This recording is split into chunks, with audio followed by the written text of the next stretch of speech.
something here. Yeah, okay, so I've got out the normal checklists now. And the first is the flight deck safety checks by the pilot not flying. That would be the first officer here on my right side. The list is normal items, first flight of the day items, and challenge and response items. So I'm just going through this now because I think we have done already a lot of the things. Right, gear door inhibit switch normal, fire and smoke detection tested, bleed air 1 and 2 are off, APU bleeds as required, recirculating fan on. Yeah, we've done all this. FMC set, so I'm not going to go through this again. Okay. Yeah, so before we then get to the before start stuff, we need to get our thing programmed here. So right, this is going to be a very simple flight as usual, just round the bend, so to say. And now I need to see if I can still remember how to do that. So how did that work? Data. Oh, by the way, if you press on data and you press services, here you can request the GPU, and you can also install the gear pins if you want to. So I'm not going to do that now. There's also pushback functionality, and in case that GSX is not working again, because sometimes it thinks the engines are running, although they're not, then I can use this for a pushback function. Alright, so now let me see if I can remember how to work with this. Echo Delta Lima Victor, enter, and second time enter accepts it. Now if we go here, there we go, info, now overfly. Now I need to remember how I get, here we go, depart. Echo Delta Lima Victor, the runway will be 27, enter. No, hang on, keep forgetting again. The second option, which is runway 27. Okay, and I think I'm going to make it a bit brighter so that it's easier to read. Okay, so runway 27, did I not just enter that? Now it's entered, and we're going to take Sonia 3 Sierra, enter. That is our departure.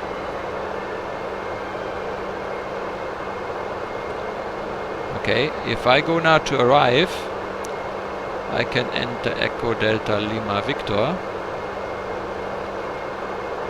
We accept it. Then we take runway 27, which is the second option. And then we take SOP to 1 Whiskey, which is also the second option.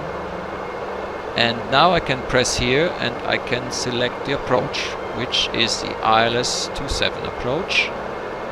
And we can pick a transition, but I will edit it out again.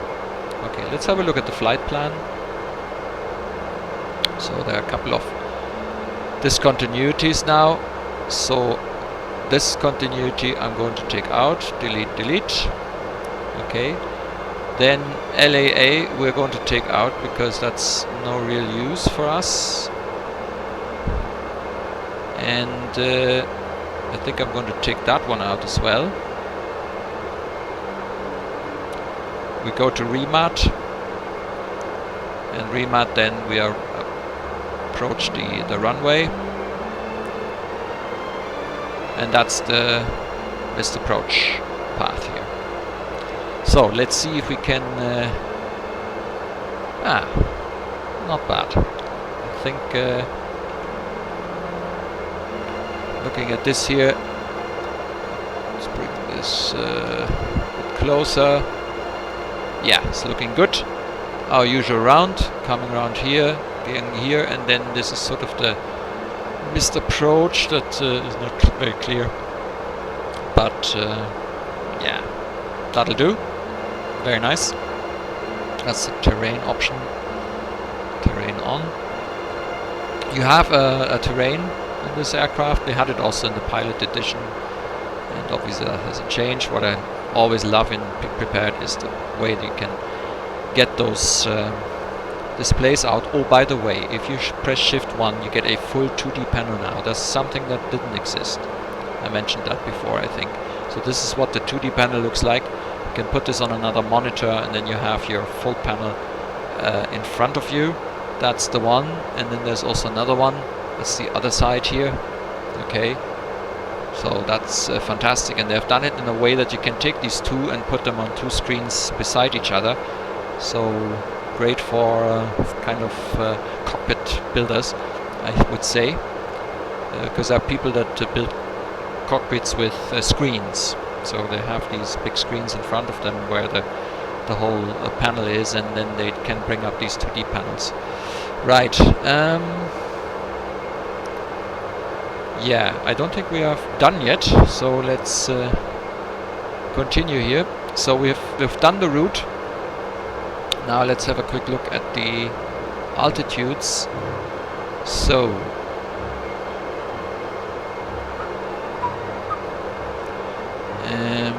yeah, so there aren't really any altitudes. So what I would suggest is that I'm providing some by clicking on Zonip, for example, and entering 5,000. And here we have to be at 5,000 as well. Okay. And at SOP 2 we want to be at 3,500. Oops. 3,500. I'm too fast. And at Remat, my experience is that we should be at 2,500 to be under the glide slope in order to be able to intercept the glide slope. Now we're going to set the display bearing nav source to FMS here, and well, and we want to put that on VOR2. Now let's program some frequencies here.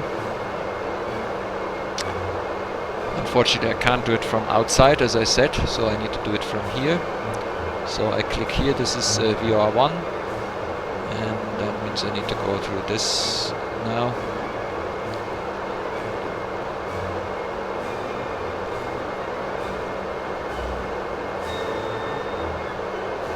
And we bring that in. That's the ILS.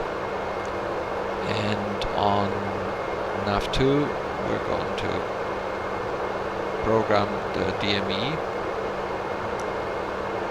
which is 115.5, and we bring it in here. Right. So here we can set the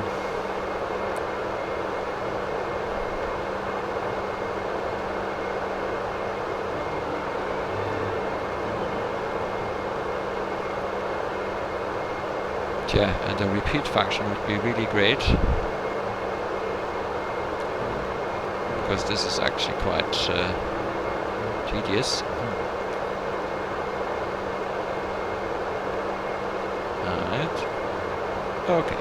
So 2,000. And we are on standby. Right. Back to the FMC. Okay, we've got the flight plan menu. So we've got the departure, we've got the arrival, and we could store that flight plan now, give it a name.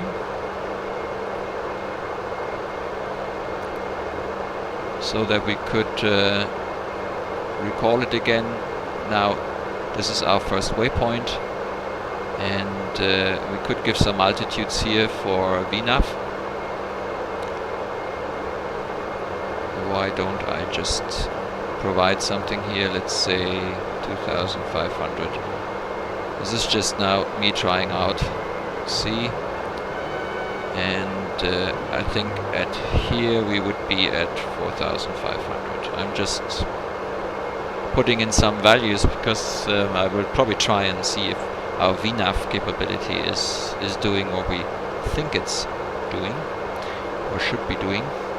So we have now a nice so here we can go now on VNAV, and this is one of those where I cannot really remember things very well. So here we see the VNAV. Okay, so that's looking good. That's the nav side. So now we see what the next waypoint is. There's a direct to page that we can use to change to where we want to fly, either provide a new one or provide one of the ones in the flight plan. Left, right, holding. So this is probably a displacement, I would say. And you can also enter a holding pattern. You have to specify the correct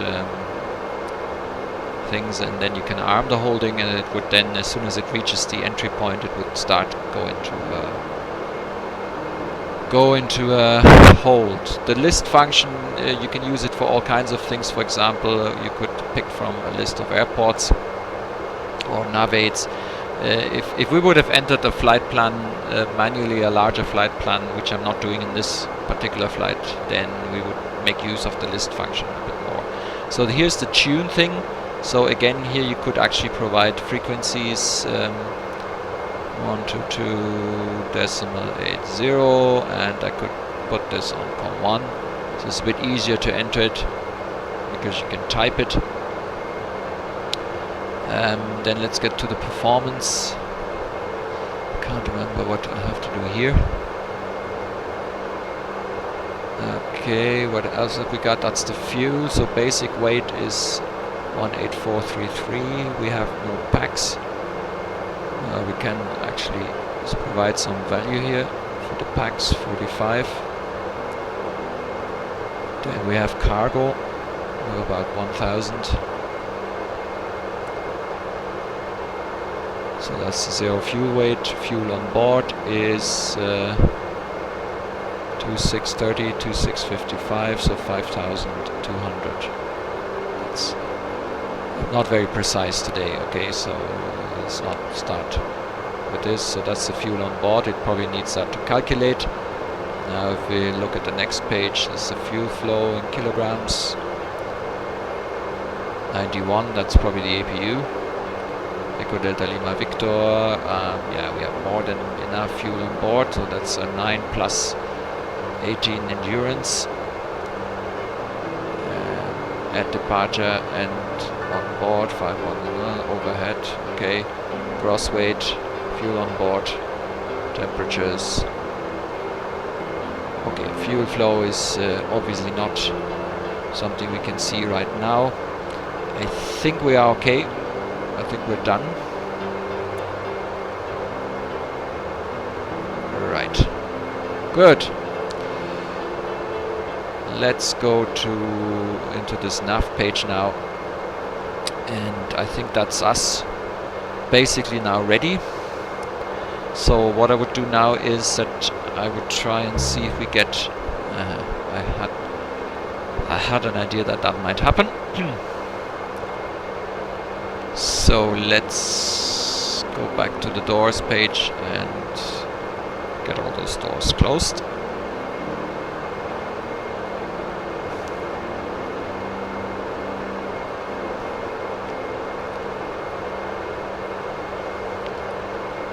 Okay, let's go through the before start items here, trims. So we have all the same trims neutralized or set.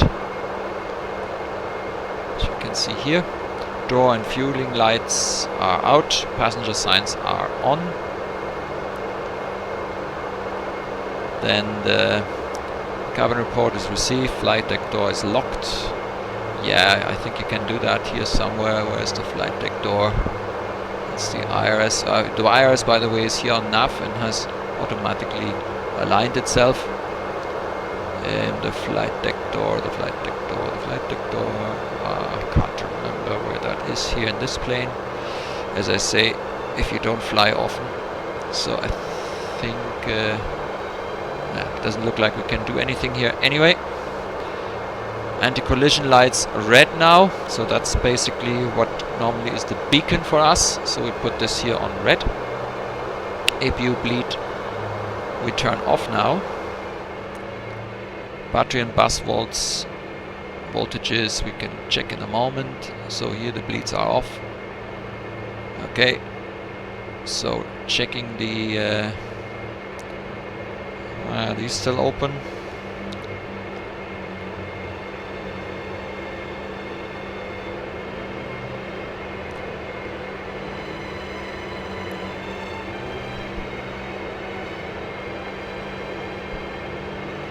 Okay, now we're closed.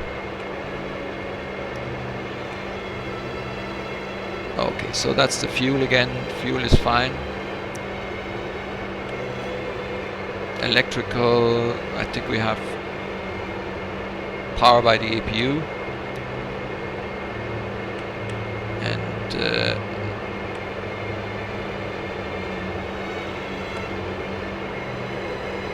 okay.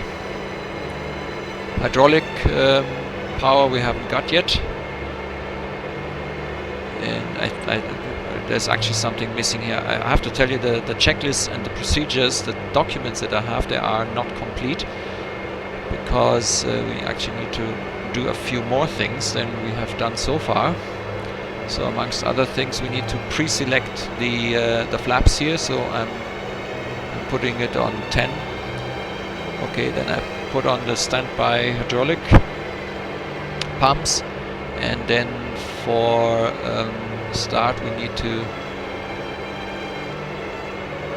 fire up the APU pumps as far as I remember.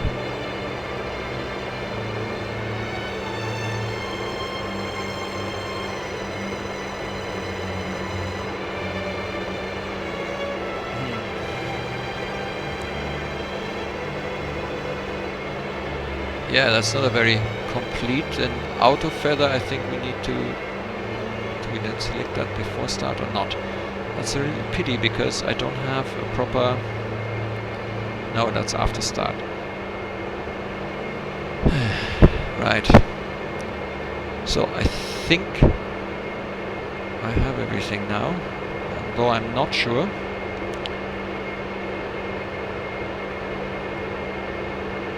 According to the checklist, I'm through.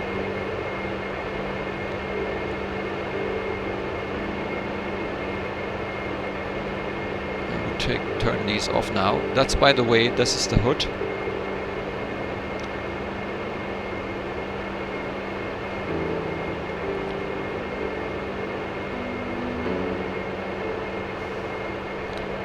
The new hood that comes with the Pro Edition. Right, so we need to do pushback. Unfortunately, we can't do it with GSX because GSX thinks we have running engines. That's a bit of a bummer, but there's nothing you can do. So I go to services, and we need to get, oh, what was that now? Left or right, left or right, left or right, left or right. I think it's left, the nose sort of going to the left. Ground, we are ready for pushback. We are ready now, please release parking brake. Okay, so we're going to release the parking brake now.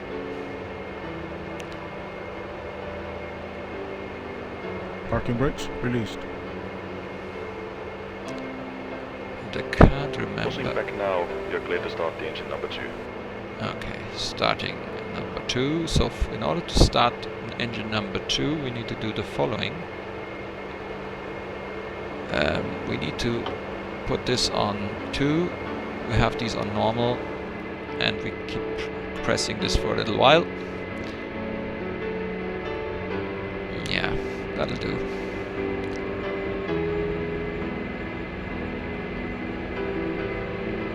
So I'm not sure if I have to do anything more here. I think we need to end it. Yes, aha. Okay, this is the way this works. I start remembering. Pushback completed, set to parking brake. Yeah, okay, pushback is complete, right. I think that should have been a mixture of straight and left and so on. Can you get clearance at number 1? Okay. we have The tow is free and clear of nose gear. we have to near start, number and 1. now I need to provide the fuel here, and that should bring up the engine.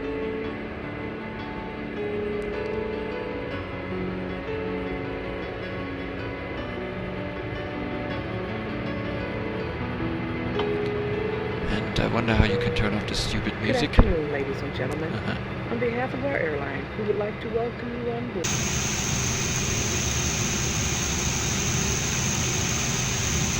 Okay, great. That's the way it stops. If you want to use any electronic equipment, we would kindly ask you to contact us Okay. first. Time For for takeoff number and 2. landing, these So for devices number must 1. be switched off, So and the cellular I phones put may this not over be here. used during I the press the entire flight. button for a We short wish moment. you a pleasant stay on board. Then we watch this coming up, and we bring this lever in the start feather position.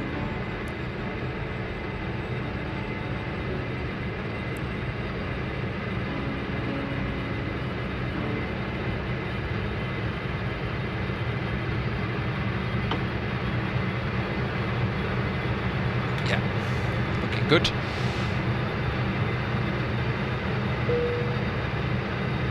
Ladies and gentlemen, Yeah, may we I have always your have attention quite to a respect international for this safety aircraft regulations. because This aircraft has 6 I don't know, it emergency always exits. 2 exits are located it's in always the front, kind of aircraft 2 where I at the make a wings, lot and of 2 at the mistakes. back. So I hope They I are haven't marked made with too the many exit sign. so far.